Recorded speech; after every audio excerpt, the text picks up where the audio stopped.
Commercial satellite launching में भारतीय अंतरिक्ष अनुसंधान संगठन की बड़ी उड़ान। श्रीहरिकोटा के सतीश धवन अंतरिक्ष केंद्र से आज सिंगापुर के टेलियोस 2 उपग्रह और एक इन हाउस प्लेटफॉर्म का किया प्रक्षेपण।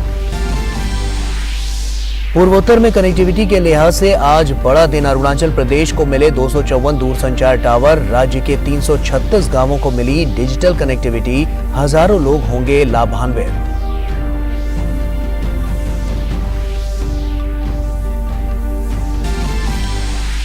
विदेशी मुद्रा भंडार में जबरदस्त उछाल। 9 महीने के उच्च स्तर पर पहुंचा विदेशी मुद्रा भंडार। 14 अप्रैल को समाप्त हुए सप्ताह में विदेशी मुद्रा भंडार में 1.657 अरब डॉलर की वृद्धि रही। विदेशी मुद्रा भंडार 586.412 अरब डॉलर पर पहुंचा।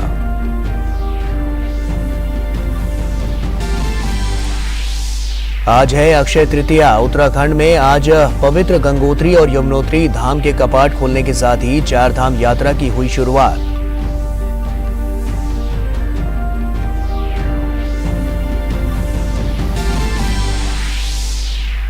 भारत समेत दुनिया भर में जोशो खरोश के साथ मनाई जा रही है ईद उल फित्र।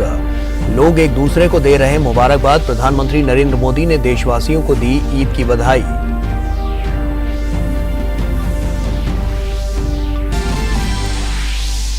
आज विश्व पृथ्वी दिवस है। लोगों में पर्यावरण संरक्षण के प्रति जागरूकता बढ़ाने के मकसद से मनाया जाता है आज का दिन। प्रधानमंत्री ने ट्वीट कर कहा, हमारी संस्कृति के अनुरूप सतत विकास को आगे बढ़ाने के लिए भारत है प्रतिबद्ध।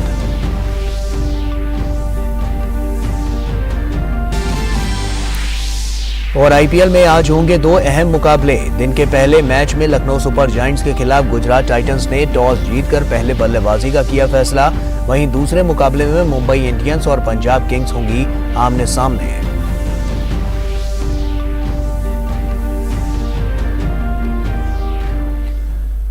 नमस्कार, आप देख रहे हैं डीडी न्यूज। आपके साथ मैं हूं गौरव श्रीवास्तव।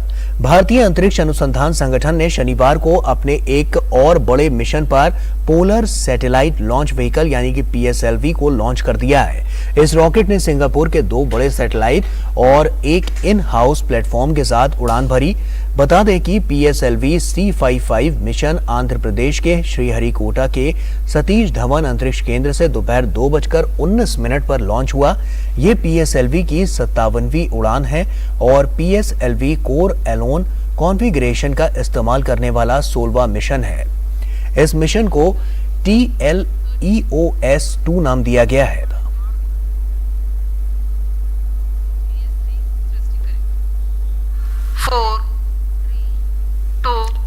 और पूर्वोत्तर में कनेक्टिविटी के लिहाज से आज बड़ा दिन है। अरुणाचल प्रदेश को आज 254 दूरसंचार टावर मिले। केंद्रीय दूरसंचार मंत्री अश्विनी वैष्णव ने ये टावर राष्ट्र को समर्पित किए।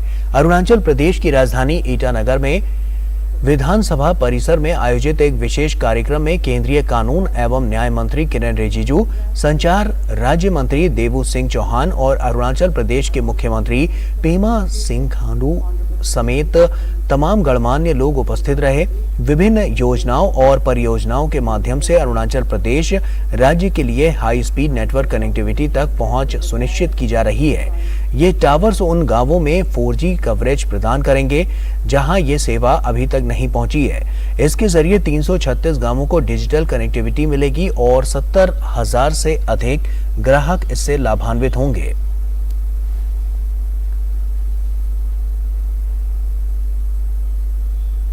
केंद्रीय कानून एवं न्याय मंत्री किरेन रिजिजू ने कार्यक्रम को संबोधित करते हुए कहा कि 254 दूरसंचार टावर को लगाने का काम मिशन मोड में पूरा किया है।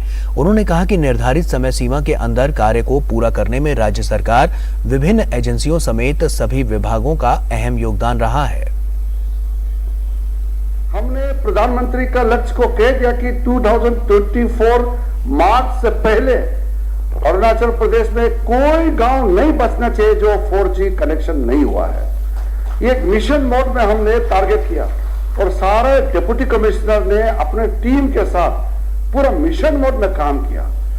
तो प्रधानमंत्री जी का सोच के साथ साथ अश्विनी वैष्णव जी और उसके टीम सब ने मिशन मोड में काम किया और राज्य सरकारों का मदद से और बाकी जितना एजेंसीज है सब ने एक टीम के रूप में काम किया। इसलिए जब मुझे बताया गया कि जो पहला लॉन्च का कार्यक्रम का डेट तय कर दिया है, तो मुझे पर्सनली बहुत सेटिस्फेक्शन मिला है, क्योंकि जब मिशन मोड में काम करता है तो कोई भी चीज असंभव नहीं है। और वहीं किरेन रिजिजू ने कहा कि शहरी और ग्रामीण इलाकों में मोबाइल टावरों को मिलने वाले सिग्नल निर्बाध गति मिले और इसके लिए मोबाइल टावरों को सैटेलाइट से जोड़ने का काम किया जा रहा है। उन्होंने कहा कि हमें ये तय करना है कि कोई भी ऐसा गांव नहीं रहना चाहिए जो 4G सुविधाओं से दूर रहे। नॉर्थ ईस्ट में आपको ये जान करके खुशी होगा, 4G जो सैचुरेशन प्रोजेक्ट के तहत 2424 4G साइट्स टोटल, जिसमें 270 साइट्स जो OFC से होगा, 1237 साइट्स माइक्रोवेव से और 917 साइट्स जो है वो वीसैट से कनेक्शन किया जाएगा। और इसके बाद ये भी प्रपोज किया गया है कि सैटेलाइट HTS और LEO सैटेलाइट का भी इस्तेमाल किया जाएगा प्रॉपर कनेक्टिविटी के लिए, ताकि कनेक्शन में कोई फ्लक्चुएशन ना हो। इस प्रकार से कई ऐसा कदम उठाया जा रहा है। और वहीं अरुणाचल प्रदेश के मुख्यमंत्री पेमा खांडू ने वर्चुअल माध्यम से कार्यक्रम को संबोधित किया। उन्होंने कहा कि आज अरुणाचल प्रदेश में 254 टावर का एक साथ जनता को मिलना बड़ी उपलब्धि है और जल्द ही राज्य में 1150 और नए 4G टावर और जोड़े जाएंगे। अरुणाचल प्रदेश में आज अराउंड 254 टावर्स का एक साथ लॉन्चिंग होना, तो हमारे पूरे अरुणाचल के जो दूर दराज में जो बैठे हुए हमारा जो जनता है, जो पब्लिक है और खास करके जो युवा है, उन लोगों के लिए बहुत ही एक सुख, एक खुशी का ही एक अवसर है। इस जो 254 टावर्स में, जिसे आप सब लोग जानते हैं और हम लोग आज थोड़ी देर पहले एक वीडियो प्रेजेंटेशन भी देखा, करीबन 70,000 पॉपुलेशन को हम लोग कैटर करेंगे और अभी लक्ष्य अभी भी हम लोग का बाकी है, तो और भी मोर देन 1150 टावर्स और भी हम लोगों को उसको ऑपरेशनलाइज करना है। और वहीं इस मौके पर दिल्ली से वीडियो कॉन्फ्रेंसिंग से जुड़े संचार मंत्री अश्विनी वैष्णव ने कहा कि 2014 में नॉर्थ ईस्ट में केवल 19,722 टावर या बेस ट्रांसीवर स्टेशन थे। आज 5 गुना बढ़कर नॉर्थ ईस्ट में 94,135 BTS हो गए हैं। नॉर्थ ईस्ट में 5G के 3,437 BTS लग चुके हैं। कंप्लीट आप वेस्टर्न बॉर्डर से लेके नॉर्थ से लेके नॉर्थ ईस्ट से लेके ईस्ट, कंप्लीट बॉर्डर को मैप किया गया है प्रॉपर्ली। बहुत जल्दी हर एक बॉर्डर विलेज में, हर एक बॉर्डर एरिया में बहुत ही अच्छी क्वालिटी के हाई पावर के 4G इक्विपमेंट लग रहे हैं, तेजी से लग रहे हैं, लगातार लग रहे हैं। बहुत जल्दी हर एक जगह आप देखेंगे सबको इंडिया के ही मोबाइल का, इंडिया के ही सिम का सिग्नल मिलेगा। और वक्त यहाँ एक छोटे से ब्रेक का है, जल्द लौटते हैं। Indian Maritime University brings you the most prestigious and adventurous career in merchant navy and marine engineering with world-class infrastructure and sprawling campus at 6 locations. It's not just a career, but an ocean of opportunities. Indian Maritime University, a central university recognized by Government of India. Admissions open for 2023 to 24. Break के बाद एक बार फिर से आप सभी का स्वागत है। भारतीय युवा कांग्रेस के अध्यक्ष श्रीनिवास बीवी और सचिव प्रभारी वर्धन यादव पर उत्पीड़न का आरोप लगाने वाली असम यूथ कांग्रेस की प्रमुख अंकिता दत्ता को 6 साल के लिए पार्टी से निष्कासित कर दिया है। उन पर पार्टी विरोधी गतिविधियों का आरोप लगाया गया है। इस मामले में अंकिता दत्ता को कांग्रेस ने कारण बताओ नोटिस जारी किया था। एपीसीसी अध्यक्ष भूपेन कुमार बोरा ने गुरुवार को अंकिता दत्ता को कारण बताओ नोटिस जारी किया और कम समय में स्पष्टीकरण मांगा था। कारण बताओ नोटिस अंकिता दत्ता द्वारा गुवाहाटी के दिसपुर पुलिस स्टेशन में श्रीनिवास बीवी के खिलाफ शिकायत दर्ज कराने के घंटों बाद आया था। हालांकि पुलिस ने मामला दर्ज नहीं किया। और वहीं कांग्रेस की असम युवा इकाई की अध्यक्ष अंकिता दत्ता को पार्टी से निष्कासित करने पर प्रदेश के मुख्यमंत्री हेमंत बिस्वा शर्मा ने कहा कि उन्होंने इस मामले में बयान दिया था कि ये कांग्रेस पार्टी का अंदरूनी मामला है, इसे सुलझा लीजिए। शर्मा ने कहा कि यौन उत्पीड़न का आरोप लगा था, कांग्रेस पार्टी को मुद्दे का समाधान करना चाहिए था, लेकिन कांग्रेस ने आरोप लगाने वाली महिला को निष्कासित कर दिया, मुद्दे का समाधान नहीं किया। हेमंता ने कहा कि अगर कांग्रेस पार्टी समाधान नहीं करेगी तो कानून अपना काम करेगा। जब भी ये इशू हमारा सामने आया था, हमने यही बोला था कांग्रेस पार्टियों को कि ये आपका अंदरूनी विषय है, आप इसको समाधान कर लीजिए। एक बेटी का जब एक अस्मिता का सवाल होता है तब कोई भी हो उनको कार्रवाई करना चाहिए, लेकिन आज अभी मुझको पता चला कि कांग्रेस पार्टी ने उनको एक्सपेल किया, इशू को सुलझाया नहीं। अगर पार्टी ने इशू को नहीं सुलझाएगा तब कानून सुलझाना पड़ेगा। तो अभी मेरा मानना है कि कानून अपना रास्ता लेगा।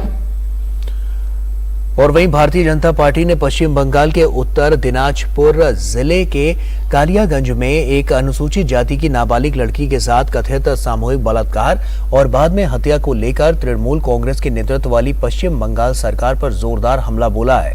भाजपा नेता अमित मालवीय ने एक वीडियो शेयर करते हुए ट्वीट किया कि इस वीडियो में पश्चिम बंगाल पुलिस जिस शव को असंवेदनशीलता से खींच रही है वो उत्तर दिनाजपुर के कालियागंज में राजवंशी समुदाय की एक नाबालिग बलात्कार और हत्या पीड़िता का शव है। इस तरह की जल्दबाजी अक्सर तब देखी जाती है जब मकसद सबूतों को खत्म करना या कमजोर करना और अपराध पर पर्दा डालना होता है। मालवीय ने ट्वीट में आगे कहा कि चौंकाने वाली बात यह है कि ममता बनर्जी के प्रशासन ने स्थानीय भाजपा विधायक सत्येंद्र नाथ रे, जो कि राजवंशी समुदाय से हैं, और बुधराई टुडू को पीड़ित परिवार से मिलने की अनुमति नहीं दी, लेकिन उत्तर दिनाजपुर टीएमसी अध्यक्ष कन्हैया लाल अग्रवाल को उनसे मिलने दिया। वे यहां किसे बचाने की कोशिश कर रहे हैं। गौरतलब है कि पश्चिम बंगाल के उत्तर दिनाजपुर जिले में अनुसूचित जाति की नाबालिग लड़की के साथ कथित रूप से सामूहिक बलात्कार किया गया और उसकी हत्या कर दी गई। गुरुवार को स्थानीय लोगों को नाबालिग का शव मिला जो लापता हो गई थी। शुक्रवार को स्थानीय लोगों ने न्याय की मांग को लेकर धरना दिया। एसपी दिनाजपुर सना अख्तर ने ANI को बताया कि पीड़िता का शव कालियागंज में मिला था, जिसके बाद पुलिस हरकत में आई और दोनों आरोपियों को गिरफ्तार कर लिया। आगे बढ़ते हैं। शुक्रवार रात मध्य प्रदेश के बालाघाट के गढ़ी क्षेत्र में हॉक फोर्स और बालाघाट पुलिस की नक्सलियों से हुई मुठभेड़ में 2 दुर्दांत महिला नक्सली धराशायी हुई हैं। दोनों नक्सली बतौर एरिया कमेटी मेंबर कई वर्षों से नक्सल गतिविधियों में संलग्न थीं। प्रत्येक पर 14-14 लाख रुपए का इनाम भी घोषित था। मुठभेड़ के पश्चात इन दोनों के पास से 303 राइफल बरामद की गई। मुख्यमंत्री शिवराज सिंह चौहान ने Balaghat police, hoc force, Madhya Pradesh police के जाबाज जवानों को बधाई देते हुए कहा कि पिछले 1.5 वर्ष में मध्य प्रदेश पुलिस ने नक्सलवादियों के विरुद्ध ऐतिहासिक कार्रवाई की है, जिसमें 8 नक्सली मारे गए हैं। इन पर लगभग 1.5 करोड़ रुपए का इनाम था। इनमें 2 डिविजनल कमेटी मेंबर भी शामिल हैं। मैं अपनी पुलिस फोर्स को, हार्ट फोर्स और बाकी सभी जिला पुलिस बल को बालाघाट की बहुत बहुत बधाई देना चाहता हूं। रात को एनकाउंटर में 2 दुर्दांत नक्सली और मारे हैं, जिन पे 14-14 लाख रुपए का इनाम घोषित था। उनसे हथियार बरामद हुए हैं, अनेकों चीजें बरामद हुई है। 1.25 साल में ये चौथा एनकाउंटर था।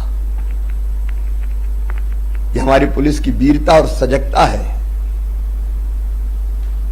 कि वो लगातार नक्सलियों का सफाया कर रहे हैं। हम डकैत पनपने नहीं देंगे, नक्सली फैल नहीं पाएंगे। और वहीं गुयाना की राजधानी जॉर्जटाउन में आयोजित 4थी भारत कैरिकॉम मंत्री स्तरीय बैठक में विदेश मंत्री डॉक्टर एस जयशंकर ने कहा कि यदि पिछले 5 वर्षों में देखा जाए तो कोरोना महामारी, जलवायु परिवर्तन से जुड़ी घटनाएं, ऋण और व्यापार से पैदा होने वाले तनाव के साथ साथ खाद्य और ऊर्जा सुरक्षा चिंताएं वास्तव में ऐसे महत्वपूर्ण मुद्दे हैं जिन पर हमें एक साथ बैठकर इन पर चर्चा करना जरूरी है। If one looks especially at the last 5 years, the COVID experience, the increasing intensity and frequency of climate events, the debt and trade stress situations that many of us find ourselves in, and I would say food and energy security concerns. These are really pressing issues that it's important for us to sit down and discuss. और वहीं doctor S Jaishankar ने कहा कि इस वर्ष Bharat G20 की अध्यक्षता कर रहा है। उन्होंने कहा कि प्रधानमंत्री मोदी इस बात को लेकर स्पष्ट है कि हम न केवल अपने लिए बल्कि उन देशों के लिए हैं जो G20 में शामिल नहीं हैं। विदेश मंत्री ने कहा कि इसलिए हमने voice of global south process पर परामर्श किया है। This year we had the privilege of chairing the G20, and my Prime Minister is very clear that we will be there not just for ourselves but also for the countries who are not on the G20 table. Therefore, we did a round of consultations on what we call the Voice of Global South process. Many of you participated in it. We are very grateful for that. और आइए अब बात करते हैं सौराष्ट्र तमिल संगमम की।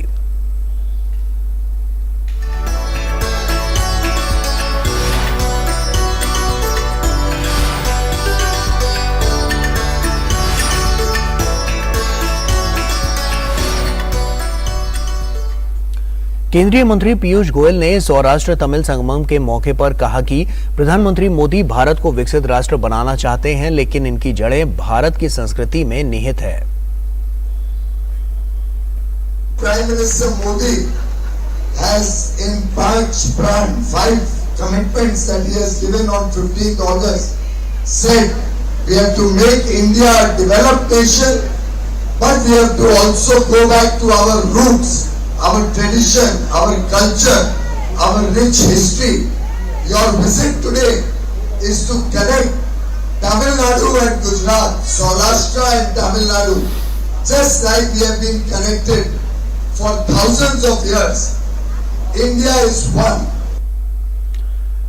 और वहीं नागालैंड के दौरे पर पहुंचे सूचना प्रसारण राज्य मंत्री डॉक्टर एल मुरुगन ने म्यांमार सीमा पर देश के अंतिम गांव अवंखगु का दौरा किया। इस मौके पर केंद्रीय मंत्री ने तमाम विकास कार्यों का जायजा लिया और केंद्र सरकार की योजनाओं की प्रगति का ब्यौरा लिया। पेश है खास रिपोर्ट। सूचना प्रसारण राज्य मंत्री डॉक्टर एल मुरुगन ने कहा है कि मोदी सरकार सीमावर्ती इलाकों और गांवों के विकास पर विशेष ध्यान दे रही है। अपने 2 दिवसीय नागालैंड दौरे पर भारत म्यांमार सीमा पर देश के अंतिम गांव अवंगखु पहुंचे डॉक्टर एल मुरुगन ने कहा कि नई रेल लाइन का निर्माण हो या नए हवाई अड्डों को स्थापित करना हो, केंद्र सरकार पूरे उत्तर पूर्व के विकास पर ध्यान दे रही है। Allotted 15 lakhs rupees for this district to exhibit the children's film to the local village people and the children's, and I also mentioned that our Prime Minister's concerned this area to develop the northeast region. For that, the Kohima to this place already 2-lane road is sanctioned. The road sanctioned, that the tender also plotted. The work is going to start, and also from the Kohima, from the Dimapur to Kohima railway connectivity is also the work is getting, and also I mentioned that from Dimapur 8 Udan stations are connected. सूचना प्रसारण मंत्री ने बताया कि उनका मंत्रालय भी सीमा से सटे गांवों पर विशेष ध्यान दे रहा है। उन्होंने कहा कि ढांचागत नेटवर्क को बेहतर किया जा रहा है, साथ ही सीमांत गांवों में मुफ्त DD/DTH भी दिया जा रहा है। Bind Broadcasting Infrastructure Development Fund to strengthen the infrastructure development to the border villages. Almost 8 lakhs DTH set-top boxes are distributed to this area, and further we want to be strengthened, and network facilities and telephone connectivities are happening here, so the people are witnessing the development. इससे पहले सूचना प्रसारण राज्य मंत्री doctor L Murugan का अवंगखु गांव पहुंचने पर भव्य स्वागत किया गया। डॉक्टर मुरुगन ने स्थानीय सिविल सोसाइटी के लोगों के साथ संवाद भी किया। केंद्रीय मंत्री के आगमन पर सांस्कृतिक कार्यक्रम का भी आयोजन किया गया। स्थानीय ग्रामीण केंद्रीय मंत्री के दौरे से खासे उत्साहित नजर आए। It has actually improved a lot after our new president. because of the development here, we might be getting a lot of opportunities for job as well as for like communication purpose, and like we are very grateful and thankful for our president. इससे पहले शुक्रवार को एक जिले में केंद्रीय मंत्री ने कई कार्यक्रमों में हिस्सा लिया था।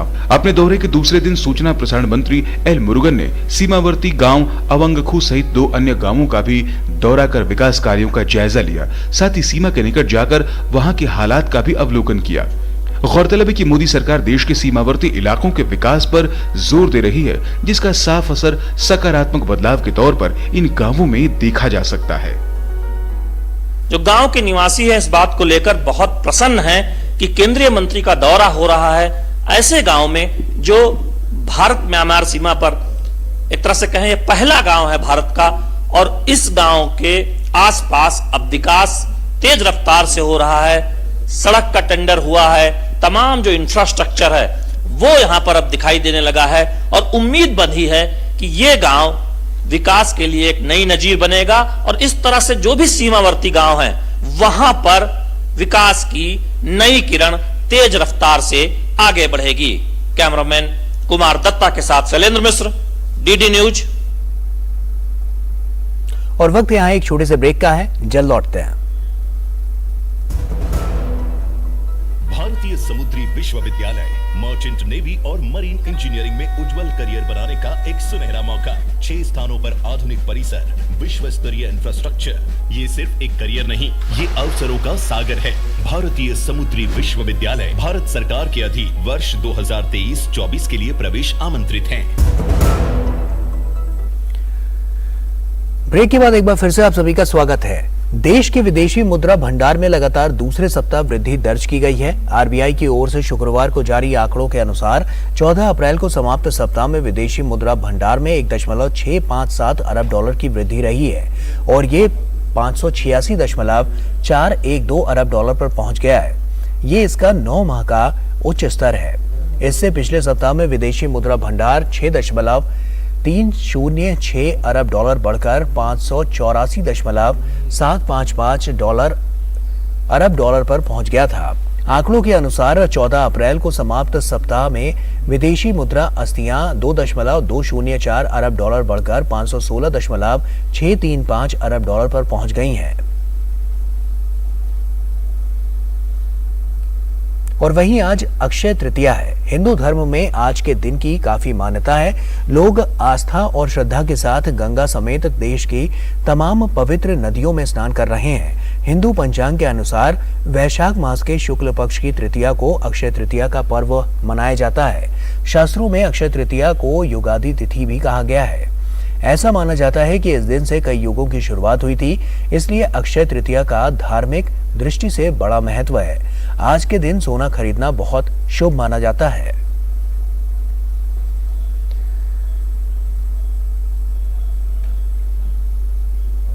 और अक्षय तृतीया के अवसर पर प्रधानमंत्री नरेंद्र मोदी ने ट्वीट करते हुए कहा कि अक्षय तृतीया की बहुत बहुत बधाई।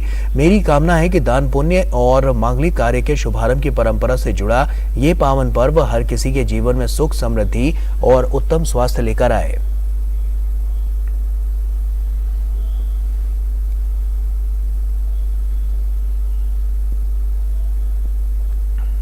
अक्षय तृतीया के अवसर पर आज शनिवार को गंगोत्री यमुनोत्री के कपाट ग्रीष्मकाल के लिए श्रद्धालुओं के दर्शनार्थ खोल दिए गए हैं। गंगोत्री के कपाट 12:35 पर, जबकि यमुनोत्री के कपाट 12:41 पर खुले। मां गंगा की भोग मूर्ति और छड़ी गंगोत्री धाम में विराजमान हुई। उत्तराखंड के मुख्यमंत्री पुष्कर सिंह धामी गंगोत्री धाम के कपाटोद्घाटन कार्यक्रम में शामिल हुए। वहीं पुष्कर सिंह धामी गांव खरसाली से मां यमुना की डोली के प्रस्थान में भी शामिल हुए थे। इससे पहले गंगोत्री के कपाट खोलने की प्रक्रिया शुक्रवार को शुरू हो गई थी। इसके तहत शुक्रवार को मुखबा में मां गंगा की डोली आर्मी बैंड की धुनों के साथ गंगोत्री धाम के लिए रवाना हुई थी।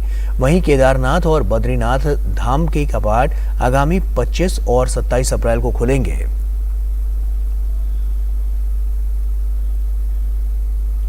भारत की पहली दृष्टिबाधित महिला क्रिकेट टीम नेपाल के खिलाफ 5 मैचों की द्विपक्षीय T20 सीरीज के लिए तैयार है। इस टीम में देश के अलग अलग राज्यों से 17 खिलाड़ियों को चुना गया है। टीम अपना पहला अंतर्राष्ट्रीय मुकाबला 25 अप्रैल को पोखरा क्रिकेट मैदान पर खेलेगी। ये सीरीज 25 से 30 अप्रैल तक नेपाल के पोखरा और काठमांडू में खेली जाएगी। भारत की पहली महिला ब्लाइंड क्रिकेट टीम तैयार है अपना पहला अंतर्राष्ट्रीय मैच खेलने के लिए।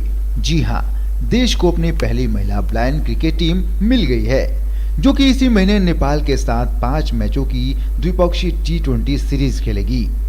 Cricket association for the blind India और समर्थनम ट्रस्ट के सहयोग से बनी इस टीम में देश के अलग अलग राज्यों से 17 खिलाड़ियों को चुना गया है। ये टीम अपना पहला अंतर्राष्ट्रीय मुकाबला 25 अप्रैल को नेपाल के पोखरा क्रिकेट मैदान पर खेलेगी।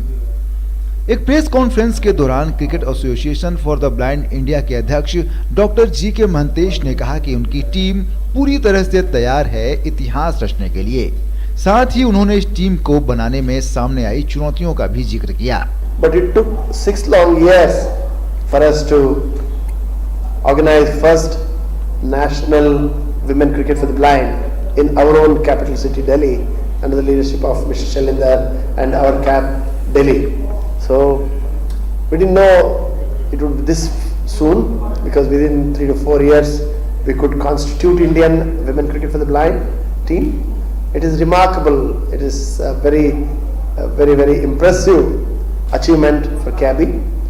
देश की पहली महिला ब्लाइंड क्रिकेट टीम में देश भर से चुने हुए बेहतरीन खिलाड़ियों को शामिल किया गया है। इस मुकाम तक पहुंचने के सफर में हर खिलाड़ी के पास अपनी अलग ही कहानी है, लेकिन तमाम चुनौतियों से लड़ने के बाद इंतजार है अपने पहले मुकाबले की। टीम की कप्तान सुषमा का कहना है कि उनकी टीम पूरी तरह से तैयार है और उन्हें उम्मीद है कि उनकी टीम जीत का परचम लिए देश लौटेगी। तैयारी पूरी है और हमारे सर मैम सब गाइड करते हैं, तो जो बोलते हैं हम वो करते हैं और पूरी तैयारी हमने कैंप अटेंड किया है, तो उसमें सब सिखाया है क्या करना है, कैसा करना है, और आगे जो होगा उस हिसाब से फिर मैम सर लोग से बात होके करेंगे। फिर प्रेस कॉन्फ्रेंस में वर्चुअली शामिल हुई भारतीय महिला ब्लाइंड क्रिकेट टीम की ब्रांड एम्बेसडर और भारतीय महिला टीम की कप्तान हरमनप्रीत कौर ने टीम को अपनी शुभकामनाएं देते हुए कहा कि उम्मीद है आने वाले समय में अच्छे नतीजे भी आएंगे। बहुत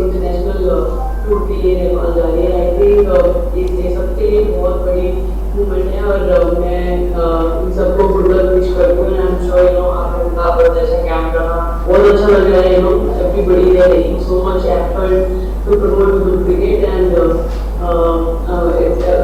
मेरी तरफ से सबके लिए best wishes. I hope ये जो टूर्नामेंट है बहुत अच्छा हो और टीम का रिजल्ट भी अच्छा हो।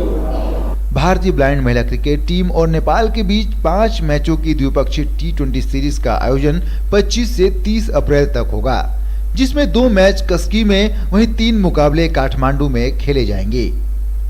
पहली बार अंतर्राष्ट्रीय टूर पर जा रही भारतीय टीम की कोशिश होगी कि वो अपने पहले मुकाबले में ऐतिहासिक जीत हासिल करते हुए इसे यादगार बनाए। Sports desk, DD news. इतना आसान नहीं था देश भर से इन लड़कियों को एक मंच देना जहां पे ये खेलकर देश का नाम ऊंचाइयों तक ले जा सकें। देश के अलग अलग राज्यों से, अलग अलग शहरों से लड़कियां दिल्ली पहुंची हैं अंतर्राष्ट्रीय मुकाबले की तैयारी के लिए, और देश को भी उम्मीद है कि जब ये लड़कियां स्वदेश वापस लौटेंगी तो उनके हाथ में जीत का परचम होगा। कैमरामैन शुभम के साथ मैं सुशील कुमार, DD न्यूज, दिल्ली। और इसी के साथ फिलहाल इस बुलेटिन में इतना ही। दीजिए इजाजत, नमस्कार।